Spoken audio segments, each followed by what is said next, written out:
Tine Tomažič, po izobrazbi si univerzitetni diplomirani inženir elektrotehnike.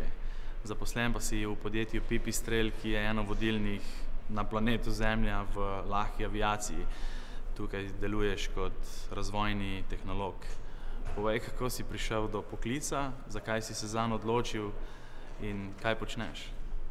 Ja, ta moja zgodba morda ni čisto klasična, ne. Samo zanimanje za letalstvo so mi vzbudili starši in stric, ko so me vozili na tukajšnje letališče gledati letala. Ta moja strast se je nadaljevala tekom otroštva in potem na koncu gimnazije, ko se je bilo potrebno končno odločiti, kam naprej, sem jasno kolebal. Želel sem ostati v tehniki, vendar ali bo to fizika, strojništvo ali elektrotehnika, to so bile moje možne odločitve.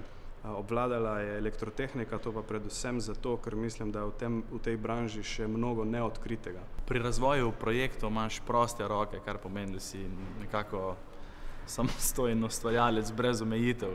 Kako izgleda tvoj univerzalen urnik in s kakimi problemi se spopadaš čez dan?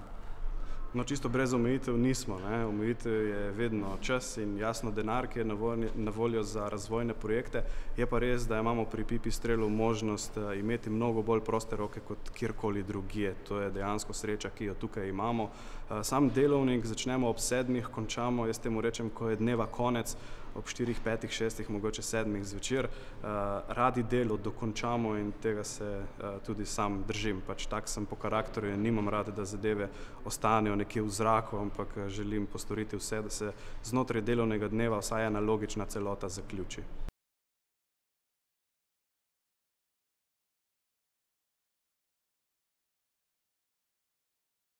Letalo Pantera, ob katerem modelu sedaj stojim, resnično vsebuje mnogo novosti. Je letalo, ki bo gnano na 3 različne načine.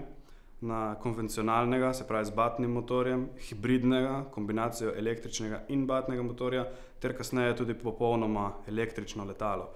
Še več, tudi podporni sistemi za krilca, kolesa so vsi gnani z elektromotorji, ne več na hidravliko, kot je bilo to običajno poprej. Novi pa so tudi inštrumenti oziroma uporabniška izkušnja za pilote.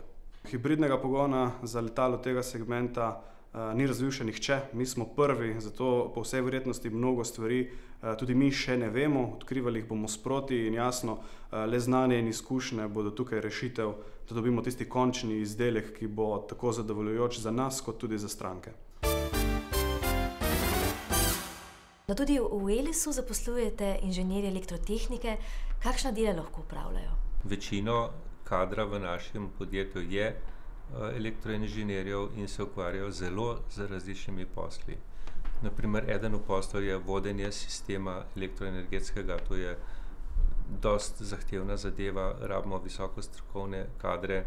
Potem je eno področje izgradnja, vzdrževanje omrežja, ki je naslednje zelo različno od tega, vendar oba sta izredno zahtevna in zahtevata visoko strokovno usposobljene kadre. Inštitut dela na kar nekaj področjih in je mogoče oblikovati specialiste vse od razvojnih inženirjev, ki se ukvarjajo z prognoziranjem bodoče porabe, z razvojem elektroenergetskega omrežja, kako naj to omrežje pravzaprav bo zasnovano tako, da zadosti nekim kriterijem. Ti kriteriji konkretno se zdaj kar nekako spreminjajo tudi zaradi uvajanja pametnih omrežij, torej uvajanje razpršenih in obnovljivih virov zahteva novo paradigmo pri načrtovanju distribucijskega omrežja. No in seveda tehnologija se spreminja, tako da vse, kar je razvojnega tudi na področju tehnologije,